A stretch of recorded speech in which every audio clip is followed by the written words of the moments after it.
Start कर दो।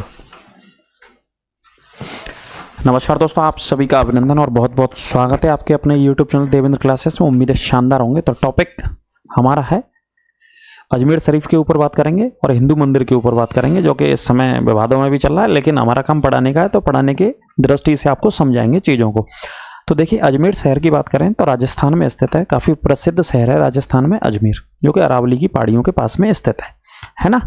यहाँ से बात करें तो एक साबरमती नदी के विषय में पढ़ते हैं हम, एक लूनी नदी के विषय में पढ़ते हैं, जो कि अजमेर के पास से दक्षिण पश्चिम से निकलती हैं दोनों नदियाँ, है ना। इनको भी आप नोट करते चलना।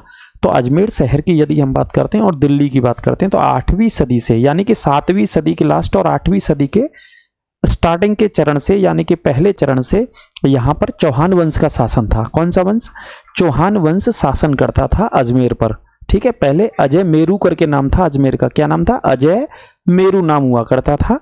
8वीं सदी में चौहान वंश शासन करता था। अजयपाल नामक राजा ने, जो चौहान वंश के राजा थे, उन्होंने अजमेर शहर की स्थापना करी थी, है ना। ऐसा 8वीं सदी के इतिहासकारों के विषय में, या इतिहासकार इस विषय में बताते हैं, और बहुत सारी किताबें भी आपको मिल जाएंगी मार्केट में पढ़ने के लिए इस विषय में। ठीक है, इसके अलावा बात करें तो अजयराज जो थे, अजयपाल जो थे, माफ कीजिए, उनका चौथे नंबर का एक पुत्र था उत्तराधिकारी के तौर पर, विग्रहराज चतुर्थ के नाम से जाना जाता था। किस नाम से? विग्रहराज चतुर्थ।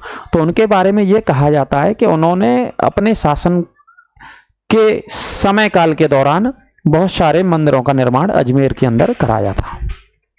हिंदू राजा थे, चौहान वंश का शासन था, 8वीं सदी की हम बात कर रहे हैं, तो जाहिर सी बात है हिंदू मंदिरों का निर्माण कराया ही होगा।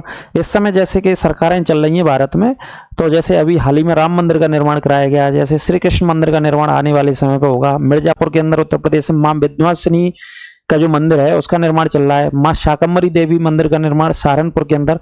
तो मंदिरों का निर्माण हो रहा है। जैसी सरकारें हैं इस समय, सरकार अपने हिसाब से लोगों के श्रद्धा भाव को केंद्र में रख करके अन्य मंदिरों का निर्माण भारत के अंदर करा रही है अलग अलग स्थानों पर।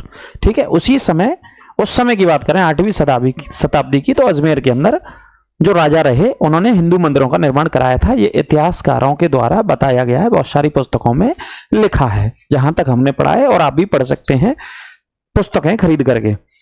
अब बात करते हैं अजमेर शरीफ की, है ना। तो चिश्ती संप्रदाय की, भारत में चिश्ती संप्रदाय की स्थापना कब होती है? लगभग आप समझ लीजिए 11वीं सदी के आसपास, 11वीं 12वीं सदी के मध्य में होती है ना। और मैं हिंदू राजा की कब की बात कर रहा हूँ? 8वीं सदी की। तो कई सौ साल का अंतर आ गया, यानी कि हिंदू मंदिर कई सौ साल पहले बना दिए गए थे अजमेर के अंदर और दिल्ली के अंदर और आसपास के इलाकों में भी थे। तो आप इस बात से अंदाजा लगा सकते हैं कि क्या वहां हिंदू मंदिर बिल्कुल रहे होंगे, हिंदू मंदिर उस समय। तो ख्वाजा मुइनुद्दीन चिश्ती का जन्म सीस्तान नामक इलाके में होता है, जो कि अफगानिस्तान और ईरान की सीमा पर स्थित है। ठीक है, वहां से जैसे जन्म होता है तो कुछ समय के बाद ही उनके पिता का देहांत हो जाता है, तो वो वहां से उस स्थान को छोड़ देते हैं, सीस्तान को, जो ईरान और अफगानिस्तान की सीमा पर है। वहां से समरकंद आ जाते हैं, जो कि अफगानिस्तान के अंदर है। समरकंद और बुखारा आते हैं, वहां से वो इराक आते हैं। इराक से ही एक व्यक्ति हारून नाम का उनको मिलता है, उनसे वो शिक्षा दीक्षा भी लेते हैं। तो वो भारत जाने के लिए उनसे बात करता है या कहता है कि आप भारत जाइए। वहां से वो लाहौर आते हैं और लाहौर से दिल्ली आते हैं। ये क्रम है उनके रास्ता का। मुइनुद्दीन चिश्ती की मैं बात कर रहा हूं। और दिल्ली से फाइनली अजमेर बस जाते हैं और अजमेर में ही कई वर्षों तक रहते हैं, और अजमेर में ही उनका निधन हो जाता है 1236 में।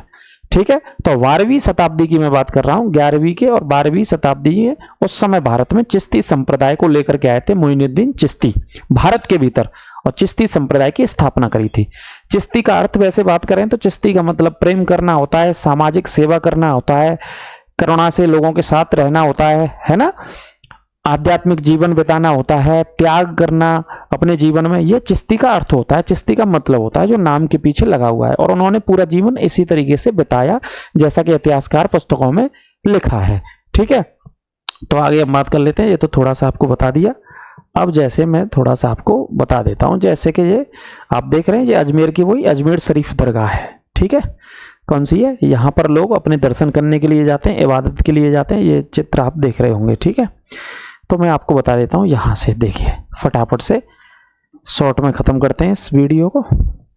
देखिए चिश्ती संप्रदाय की स्टार्टिंग जो होती है, मूल संस्थापक कौन थे? चिश्ती संप्रदाय की स्थापना किसने करी? तो 10वीं सदी में इसकी स्थापना की जाती है और मूल संस्थापक थे अबू इशहाक शामी चिश्ती, इनका नाम था। ये मूल संस्थापक माने जाते हैं, जो कि खुरासान वगैरह अफगानिस्तान और ईरान वाले हिस्से में इन्होंने इसकी स्थापना करी चिश्ती संप्रदाय की। ठीक है। दूसरा सेकंड जो दूसरे व्यक्ति थे वो अबू अब्दाल चिश्ती थे। इनके बारे में भी इतिहासकारों का, ये विद्वानों का मत है कि भाई दूसरे व्यक्ति ये भी थे जिन्होंने स्थापना करी थी। दूसरे व्यक्ति अबू अब्दाल के बारे में पढ़ा जाता है। अब कई बार जो विवाद है वो इस चीज को लेकर के, चिश्ती का अर्थ क्या है, यहाँ पे चिश्ती का मतलब क्या है, तो इसके अर्थ को तो कई शब्दों में दिखा दिया है पुस्तक के भीतर, जैसे कि देखिए प्रेम के साथ जीवन बिताना, करुणा के साथ जीवन जीना, सादगी के साथ, फिर प्रेम लिखा है मैंने, समाज सेवा के और आध्यात्मिक जीवन के साथ अपने जीवन को बिताना, स्पेंड करना ही चिश्ती का अर्थ होता है। तो 10वीं सदी में इन लोगों ने चिश्ती संप्रदाय की स्थापना करी। ये भारत से बाहर की बात है। अब भारत में आ जाते हैं, अजमेर शरीफ की बात कर लेते हैं। तो देखिए ख्वाजा मोइनुद्दीन चिश्ती, ख्वाजा मोइनुद्दीन चिश्ती के बारे में पढ़ रहे हैं। इनका जन्म सीस्तान में हुआ था, जो कि ईरान और अफगानिस्तान की सीमा पर 1143 में, मृत्यु 1236 में हुई थी। मृत्यु कहाँ पे हुई? अजमेर में। इसी वजह से अजमेर शरीफ, इन्हीं की मृत्यु के स्थान पर लोग जाते हैं। इनके पिता का नाम सैयद गयासुद्दीन था। भारत में चिश्ती संप्रदाय की स्थापना का जो श्रेय जाता है वो इन्हीं को जाता है। भारत में जो श्रेय जाता है स्थापना का वो किन को जाता है? ख्वाजा मोइनुद्दीन चिश्ती को जाता है। कहा जाता है कि अकबर ने अपने शासनकाल के समय 2 बार अजमेर की पैदल यात्रा करी थी साहब, 2 बार अजमेर की पैदल यात्रा करी थी ख्वाजा मोइनुद्दीन चिश्ती की दरगाह पर। ठीक है। देखो सीस्तान जहां पर जन्म हुआ वो कहां पड़ता है? ईरान और अफगानिस्तान की सीमा पर, बॉर्डर पर स्थित है। यहां से ये समरकंद आते हैं मोइनुद्दीन चिश्ती, और एक और शहर पड़ता है बुखारा भी जाते हैं। ठीक है। इसके बाद इराक आते हैं। इराक में हारून नामक एक व्यक्ति मिलता है, उससे शिक्षा प्राप्त करते हैं, आध्यात्मिक शिक्षा लेते हैं। ठीक है। फिर उसके बाद क्या करते हैं? ये लाहौर जाते हैं। ठीक है। और लाहौर के बाद 1192 में मोहम्मद गौरी की सेना के साथ भारत आते हैं। किसकी सेना के साथ भारत आते हैं? मोहम्मद गौरी भारत में तराइन के दूसरा युद्ध लड़ने के लिए आता है। तराइन की दूसरी लड़ाई हुई थी पृथ्वीराज चौहान के साथ, पृथ्वीराज चौहान तृतीय के साथ। तराइन की दूसरी, जो कि तराइन हरियाणा में स्थित है। ठीक है। तो मोहम्मद गौरी की सेना के साथ ये भारत आते हैं 1192 में। तो दिल्ली रहते हैं कुछ समय तक। स्टार्टिंग में कहाँ रहते हैं? दिल्ली। और दिल्ली के बाद फिर फाइनली कहां पर जाकर के बस जाते हैं? आपके अजमेर में। ठीक है। और उस समय अजमेर का राजा कौन था आपको पता ही है। उस समय अजमेर के जो राजा थे वो थे आपके पृथ्वीराज चौहान। पृथ्वीराज चौहान थे उस समय कहां के? अजमेर के राजा। तो ये ख्वाजा मोइनुद्दीन चिश्ती का एक यात्रा क्रम रहा। शॉर्ट में मैं आपको बताना चाह रहा हूं, आप बस पढ़ते जाइए। देखो भारत में चिश्ती संप्रदाय के कौन कौन से प्रसिद्ध संत हैं जो कई बार एग्जाम्स में पूछे गए। मोइनुद्दीन चिश्ती अजमेर में, इनकी कब्रगाह है। निजामुद्दीन औलिया दिल्ली में है। बाबा फरीद थे, इनका पंजाब में पाटन एक शहर पड़ता है। और बख्तियार काकी, इनकी भी कब्रगाह दिल्ली में स्थित है। जो 4 प्रसिद्ध लोग रहे जो चिश्ती संप्रदाय से संबंधित थे। कौन से संप्रदाय से? चिश्ती संप्रदाय से संबंधित रहे, चारों के 4। इनको आप नोट भी कर लेना, याद भी आएगा। मैं एग्जाम पॉइंट ऑफ व्यू के माध्यम से आपको बता रहा हूं इन सारी चीजों को। जैसा कि मैंने बताया था 8वीं सदी में यहां पर एक हिंदू मंदिर था, ऐसा इतिहासकार मानते हैं। 8वीं सदी में यहां पर क्या था? हिंदू मंदिर था। क्योंकि कौन से वंश का शासन था यहाँ पे? चौहान वंश का शासन था। ठीक है। चौहान वंश में हिंदू राजा थे, तो उन्होंने मंदिरों का निर्माण कराया था 8वीं सदी में। पूरे अजमेर में कराया था, जगह जगह कराया था। और यहाँ पे अजमेर शरीफ है, वहां भी हिंदू मंदिर था और हिंदू मंदिर का निर्माण कराया गया था। ठीक है। तो यहां से समझ सकते हैं चौहान वंश था। अजयपाल नामक पहले शासक थे चौहान वंश के। इनके पुत्र के तौर पर विग्रहराज चतुर्थ आते हैं, जो उत्तराधिकारी थे इनके। इन्होंने बहुत सारे हिंदू मंदिरों का निर्माण कराया, ऐसा इतिहास में उल्लेखित है। उल्लेखनीय है कि बहुत सारे हिंदू मंदिरों का निर्माण कराया था। उसी क्रम में जहां अजमेर शरीफ है वहां भी एक हिंदू मंदिर था। आप लगा सकते हैं ये 8वीं सदी की बात है। 8वीं सदी में जो राजा थे और हिंदू मंदिरों का निर्माण कराया था। हिंदू मंदिरों को तोड़ा गया जब महमूद गजनवी इधर भारत आया था। महमूद गजनवी भारत आया था, उस समय दिल्ली में या अजमेर के आसपास के इलाकों में हिंदू मंदिरों को तोड़ दिया गया था, नष्ट कर दिया गया था, ध्वंस कर दिया गया था।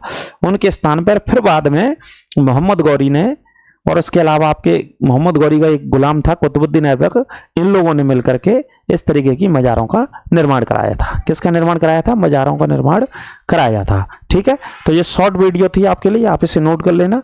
नोट्स बना लीजिए अच्छे से, और कोई दिक्कत आपको कहीं पर लगी हो तो कमेंट करके बताइएगा, आपके एग्जाम के पॉइंट ऑफ व्यू से भी काम आएगा। और आपको ये दोनों में अंतर भी बता दिया कि 8वीं सदी में हिंदू राजा थे जिन्होंने मंदिरों का निर्माण कराया, बाद में मंदिरों को तोड़ा गया और बाद में इस तरीके की मस्जिदों का निर्माण कराया गया। इतिहास के माध्यम से यही जानकारी हमें मिलती है, क्योंकि जो पुराना समय था स्वाभाविक है कि हिंदू मंदिर वहां पे थे।